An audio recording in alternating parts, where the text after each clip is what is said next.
The relationship between the healthcare team and the young breast cancer survivor is critical to the original diagnosis and laying out the treatment plan, and then the whole recovery and survivorship period. I think good communication is feeling like you have the right team behind you because you're fighting for your life.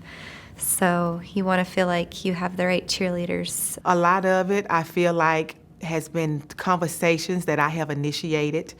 At first, I can remember thinking, and actually say it to my doctor, please don't stereotype me with any other woman or person that you have diagnosed with breast cancer. First, it was kind of like just what questions to ask and what,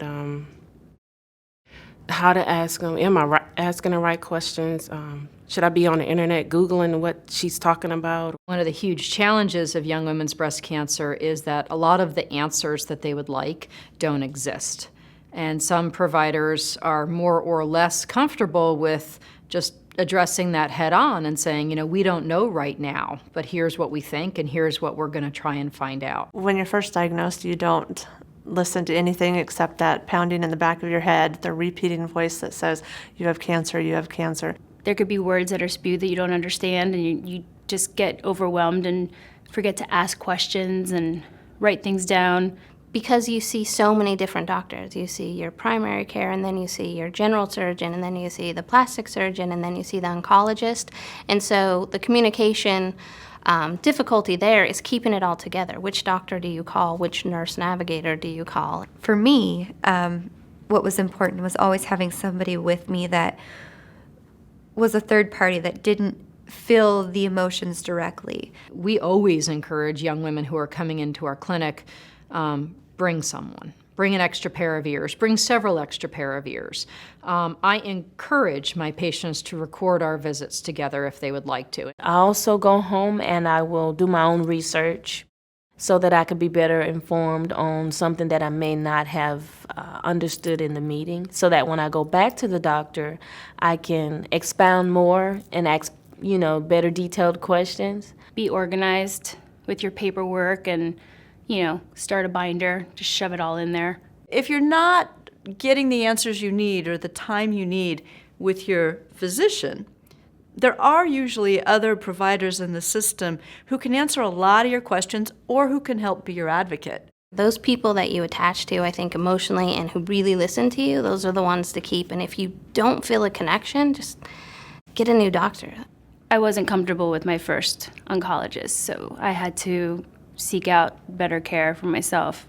It didn't feel right. It kind of got to a point where I felt like I was almost being treated like the bratty teenage daughter that's not listening and not being rational. I think it's a good idea to want to talk to your doctor about alternative medicines and for them to be able to get the right information and research and not just to blow you off because it's not something that they believe in. And when I finally said, "Do you not trust my decision?" he said, "Oh, no, I just want to make sure." In the end, we had to agree to disagree. You're not under the guard of these doctors or your family or your mother or any other people that are giving you advice or telling you what to do. It's you do what you want to do for your own self. There are very few breast cancer oncologists who specialize in young women. When a young woman gets diagnosed with breast cancer, she needs more resources than just the doctor or the team of doctors can provide. To get more information, I open up to my nurses. Your nurses are just as important as your oncologist. I did find an advocate outside of my practice that has been fantastic. She's a nurse advocator for breast cancer, and she's guided me through a lot of stuff, and she's been invaluable. Patients nowadays, especially younger patients, we use different sources to access information. We go online, we may use apps on our phone. I have the resources that I found through the internet and through my nurse navigator now, that the second time this comes around with the metastatic breast cancer, I'm so much more educated and able to find things now than I was before. I became familiar with the terminology, and I became familiar with the terminology in the context of a conversation, so I was able to digest more of the information that I was getting from doctor's appointments.